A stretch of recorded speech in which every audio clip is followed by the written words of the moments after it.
A continuación, Neurología al Día. Clasificación A. Apto para todo público.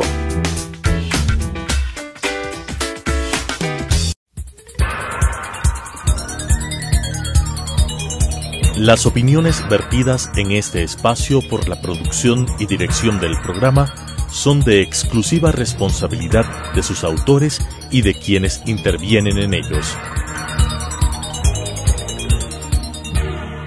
Telesucesos Canal 29 UHF presenta Neurología al Día, un programa que trata de afecciones del sistema nervioso con la conducción del doctor Ramiro Montenegro López. Neurología al Día. Muy buenos días, tengo el placer de saludar a la teleaudiencia de Telesucesos y les doy la bienvenida a nuestro programa Neurología al Día. Y hoy tengo el gusto de estar acompañado de una colega, la doctora Mónica Ruiz. Ella es genetista y terriblemente experta en los problemas genéticos. Y dado que el tema que vamos a revisar el día de hoy tiene una amplia participación genética, he pedido de favor que la doctora me acompañe y ella lo ha hecho con toda voluntad, de manera que vamos a tener una conversación que va a dejar claros los conceptos relacionados con la participación genética en lo que denominamos enfermedad de Huntington. En principio, la enfermedad de Huntington, que fue descrita por primera vez en los Estados Unidos por el doctor James Huntington en 1872, le calificó o se la conoció inicialmente con el nombre de Corea de Huntington. Pero los nuevos casos, los nuevos estudios, la participación de otros especialistas en la descripción demostró que este problema no solo se integraba de alteraciones del movimiento, es decir, de movimientos coreicos, sino que aparecían en los enfermos de esta patología otras alteraciones de tipo motor. Por ejemplo, había distonía y puede haber una serie de trastornos que los vamos a revisar en el transcurso de esta plática. Pero el tema inicial y preponderante es referirse a la etiología, es decir, a la causa de por qué la enfermedad.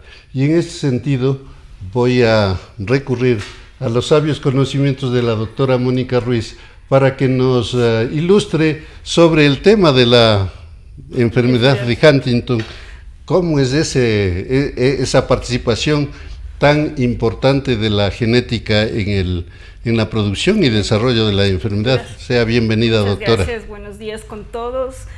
Estoy muy agradecida con el doctor Montenegro, me has tenido la deferencia de invitarme a este programa. Espero que lo que platiquemos hoy día sirva de un poquito para aclarar algunos conceptos y también mejorar la forma en la que conocemos o apreciamos de esta enfermedad. Le hablaría de los principios de la genética, ¿cierto? Realmente, al principio, como todas las cosas, fueron descritas de manera clínica, pero actualmente, gracias a la tecnología moderna de la biología molecular, con el estudio directo del DNA, ¿no?, que es este material genético que nosotros tenemos en las células, se ha podido determinar con claridad cuál es la base genética de la enfermedad de Huntington. Esta enfermedad es una enfermedad hereditaria que se pasa de padres a hijos, se puede pasar tanto de mamá afectada como de papá afectado. Es decir, no está ligada al sexo. No, no está ligada al sexo, está en un autosoma, es decir, en un cromosoma de los que no tienen ninguna inferencia en la parte de determinación sexual genética. Este cromosoma es el número 4. Nosotros tenemos 22 autosomas y el número 4 es el que porta este gen dentro de sí, y tenemos, como todos los cromosomas, nosotros tenemos 2 cromosomas para cada par, entonces es un par de cromosomas. En el cromosoma 4, en una posición que se denomina P16, está colocado un gen al que se le ha denominado IT15.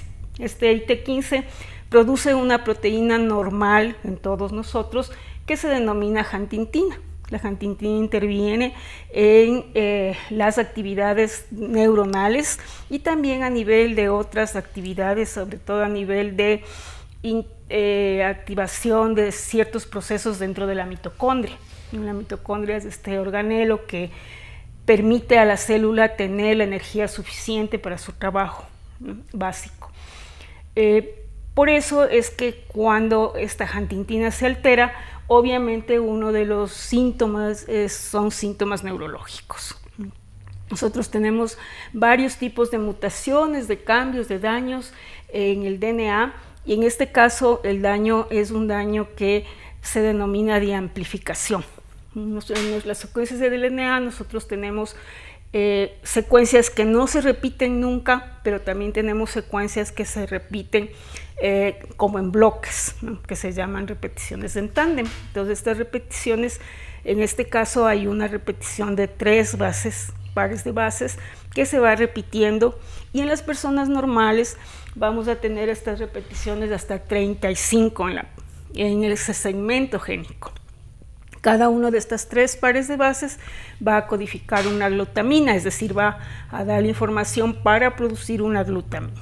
Y por lo tanto, en ese segmento de la proteína que se produce, vamos a tener máximo hasta 36 glutaminas. Entonces, como tener un collar, ¿no es cierto? Tenemos varios aminoácidos, un segmento solo con glutamina y varios aminoácidos, y la proteína estaría completa y lista. En el caso de la enfermedad, este pequeño triplete aumenta de número, ¿sí? Entonces podemos aumentar a más de 35, hasta 100, hasta 150. El hecho de que aumente hace que ese segmento obviamente ponga más glutaminas en la proteína. Al ponerle más glutaminas, obviamente la proteína se altera, se va a dañar, se va a alterar y va a producir va a ser una proteína anormal. Claro.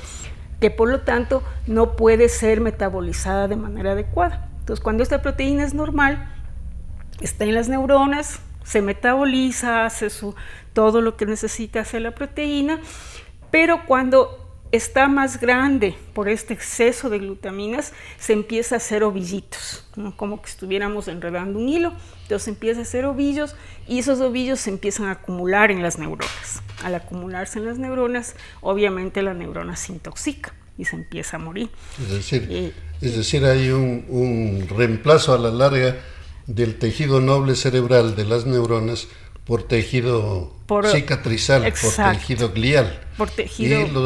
La inducción se produce por la proteína anormal. Claro, la proteína anormal. Y esto produce el desbarajuste total, porque esta es una enfermedad, podríamos decir una enfermedad catastrófica. Catastrófica. Primero porque entiendo que la posibilidad de transmitir la enfermedad es del 50%. Así es. Nosotros, como tenemos 2 genes, normalmente cuando hablamos de este tipo de enfermedades que se llaman autosómicas dominantes, significa que uno de nuestros genes está normal y el otro está anormal, mutado, patológico.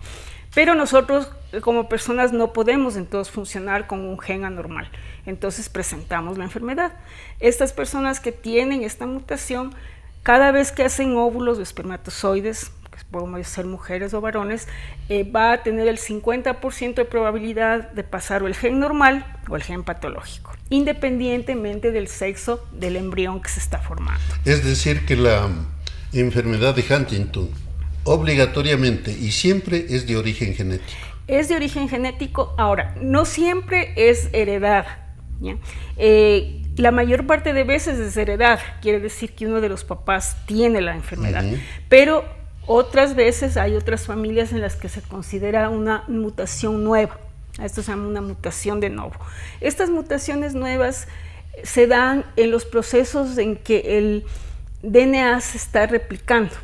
Cuando nosotros hacemos un óvulo o los varones hacen un espermatozoide, la célula original mamá es de 46 cromosomas, pero sabemos que el óvulo o el espermatozoide tiene que tener 23.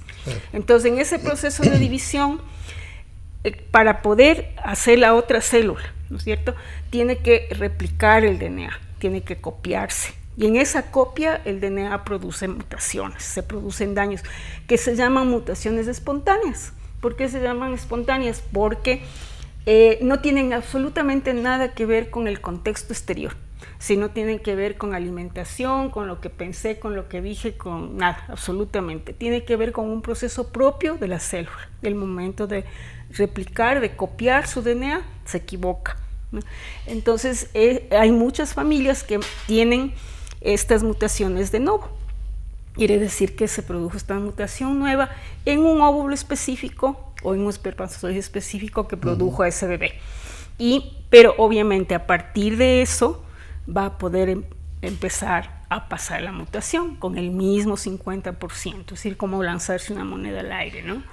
De todas maneras, sea la enfermedad ya de tipo genético, de tipo hereditario o de tipo de mutación de novo, se desarrolla la enfermedad con las mismas características. Sí, es congénita, ¿no? Hay que entender que hay un término que, las enfermedades genéticas son congénitas, claro. Quiere decir que vienen con nosotros. Esas enfermedades pueden ser de presentación inmediata, es decir, el momento que nace el bebé o incluso ya en el interior del útero, podría ser que se exprese alguna característica. Otras enfermedades, como el Huntington, tienen la posibilidad de expresar los genes más tardíamente, ¿no? Entonces, durante un largo tiempo, hasta la adolescencia incluso, porque hay Huntington adolescente también, podría no presentar ninguna sintomatología, pero es congénito. No, vino con nosotros. Ahora, de eso congénito, unos son heredados, es decir, que papá o mamá tuvo la enfermedad y nos pasó la mutación, y otros son con mutación nueva, ¿no? Pero son congénitos y tienen la misma presentación clínica, o sea, no hay una diferencia porque la mutación es la misma. Claro, es decir que independientemente de la causalidad, el cuadro clínico es igual. Igual, así es. Y este cuadro clínico se caracteriza porque atraviesa por 3 fases, doctora. Sí. La primera fase es la que podríamos llamar presintomática. Así es. Es decir, no hay absolutamente ningún síntoma. Los niños pueden, de hecho, nacen completamente normales. Así es. Pero después de 10 a 15 años, se dice, empiezan a manifestarse los síntomas. Así es. Entrando en lo que se llama la fase prodrómica. En esta fase prodrómica, los síntomas, los signos neurológicos son sutiles, que casi no se manifiestan, o no son detectables, especialmente por la gente que no está familiarizada. Claro. Y luego de eso ya viene la fase sintomática en la que podríamos decir florece la enfermedad. Exacto. Y muestra todos los síntomas y los signos que son tan terribles, tan severos, y que podríamos decir termina con la vida útil de una persona. Estos síntomas, pues, en la generalidad de los casos, en la mayor parte de los casos, se manifiestan entre los 30 y 40 años. Y ahí es cuando las cosas se ponen sumamente difíciles, porque se comienza el cuadro clínico con manifestaciones motoras del sistema extrapiramidal. En pacientes jóvenes, en personas jóvenes que todavía están en una vida útil importante. Altera completamente la motricidad, aparecen síntomas relacionados con el sistema extrapiramidal. Claro. Y hay manifestaciones de distonía, de rigidez, de distonía, de pérdida de la motricidad fina, de alteraciones de los movimientos oculares, de alteración de la mecánica de la deglución, de la mecánica de la pronunciación o de la producción de las palabras. Es decir, se produce una serie de alteraciones motoras, e inclusive está descrito que el paciente con enfermedad de Huntington desarrolla también crisis epilépticas. Puede desarrollarlas. Es decir, hay una serie de alteraciones de tipo motor, Y en otro grupo, dijéramos, de síntomas están las alteraciones de la neurocognición, es decir, se alteran las funciones mentales superiores, e inclusive si son niños o jóvenes pueden presentar una manifestación que característicamente tiene una dificultad en la atención, tanto así que muchas veces puede confundirse y se diagnostica como si ese joven tuviera un síndrome de déficit atencional. Por lo tanto, hay que tener presente que si especialmente hay antecedente familiar de la enfermedad y hay un déficit atencional en un joven descendiente de esa familia, puede ser el síntoma inicial de la enfermedad de Huntington. Claro, y luego, como parte de la triada sintomatológica, vienen los trastornos de tipo comportamental, es decir, hay francos trastornos del comportamiento. ¿Cómo incide todo esto en el desarrollo de la actividad de los pacientes? Es muy importante eso, sobre todo cuando son pacientes jóvenes, cuando tenemos el síntoma de adolescente, ¿no? En adolescentes, cuando empieza, como usted decía, pues vamos a empezar a confundir ciertos síntomas, por ejemplo, con estos déficits de atención. Pero una cosa que nos llama la atención muchísimo, no solamente en el Huntington, sino en varias enfermedades genéticas, por ejemplo en las metabólicas, es que estos niños que se estaban desarrollando de manera normal, ¿no es cierto?, empiezan a perder ciertas capacidades. Entonces empiezan a perder la atención, por ejemplo, claro. ¿No es cierto? Ellos estaban bien en la escuela, iban bien en el colegio, iniciaron bien, y de pronto empiezan con esta sintomatología de que pues, ya están dispersos, ya no están como están, ¿no? Entonces, sí es importante que cuando nosotros hacemos un abordaje a un paciente, hagamos realmente una buena examinación a nivel de dónde, cómo y cuándo empezaron los síntomas, ¿no? Porque es muy distinto que un niño desde el inicio arrastre un déficit de atención, por ejemplo, a que el niño estaba sumamente bien, no teníamos ningún inconveniente, y de pronto empieza a presentar estos síntomas, o de pronto empieza a olvidarse, o de pronto empieza a tener problemas de lenguaje. Uno de las manifestaciones importantes en ese caso es que de pronto aquel joven o aquel jovencito, claro, que había sido hasta ese momento un buen estudiante, empieza a tener dificultades en el aprendizaje. Y claro, como está en esa época de los 14, 15, 16 años, ¿cuál es el pensamiento de la familia? Está en la edad del burro. Y que por eso claro, tiene que ya no se aplica, que ya no estudia, que ya no atiende, etcétera. Y en realidad puede ser la muestra de que está iniciándose la enfermedad. Así es. Por lo tanto, hay que tener presente ese detalle, especialmente en los descendientes de padres que han sido portadores de la enfermedad. Sí, no hay muchos estudios, bueno, no hay estudios realmente en el Ecuador de la frecuencia del Huntington, ni juvenil ni adulto, ¿no? No es muy frecuente a nivel de la población general, pero obviamente también podría existir en ciertos momentos un subdiagnóstico, ¿no? Claro. Y ya captar a esos chicos, sobre todo en la adolescencia, por lo que usted dice, ¿no? Se confunden con otras cosas, los papás a veces no lo toman en atención porque pues no es así una cosa súper importante, ¿no es cierto?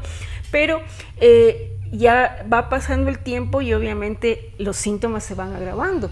Vamos a tener esto, entonces ahí pues recién vamos a captar el paciente. Claro. Y claro, esta cuestión de retraso en la captación por un subdiagnóstico no es que sea catastrófico, pero sí es esencial, ¿no? Porque mientras más temprano nosotros podemos captar un paciente, no solamente en el Huntington, podemos mejorar su calidad de vida desde un inicio, ¿no?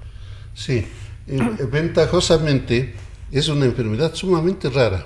Así porque es cierto que en el Ecuador no tenemos cifras, pero a nivel mundial la prevalencia de la enfermedad de Huntington es apenas del 2.71 sí, por 100.000 habitantes. Imagínese. Y en algunas poblaciones llega hasta el 5, pero son poblaciones más estrechas, digamos, ¿no? O sea, y la incidencia igual es bajísima, sí. A nivel mundial se considera que es del 0.39 por 100.000 habitantes, lo cual hace una enfermedad y que bueno, una enfermedad sumamente infrecuente, ¿no? Claro, así es. Pero cuando se tiene pacientes de ese tipo, y en base a lo que estamos conversando, se necesita una atención multidisciplinaria, porque no es del campo solamente del neurólogo, sino que es importantísima la compañía del genetista, del psiquiatra, del psicólogo, del neuropsicólogo, porque también hay que hacer la consideración de que podríamos ser un pool de respaldos está en los exámenes para arribar a un diagnóstico definitivo y exacto. Así es. En ese sentido, pues se puede hacer una serie de exámenes, pero donde la genética es probablemente la más importante para el diagnóstico final. Sí, así es. En realidad, por suerte, pues por estos últimos años la investigación en genética ha incrementado de manera importante, ¿no? Usted sabe que ahora estamos en la era de las llamadas ómicas, de las genómicas, las proteómicas, es decir, todo el tratar de conocer a fondo todas las cosas, ¿no? Eso significa tener una cosa ómica, ¿no? Es tratar de conocer a fondo. Y gracias a ese desarrollo, digamos, tanto tecnológico en el área de aparatos tecnológicos como de tecnología misma de trabajo en el laboratorio, se puede diagnosticar ahora incluso presintomáticamente mediante el examen de PCR, que es simplemente amplificar este segmento que estamos viendo para analizarlo en un gel de electroforesis, ¿no? Este gel de electroforesis va a tener entonces simplemente la posibilidad de decirnos si el gen o los dos genes, pues, de nuestros dos cromosomas 4 que estamos analizando están normales, están incrementados o no.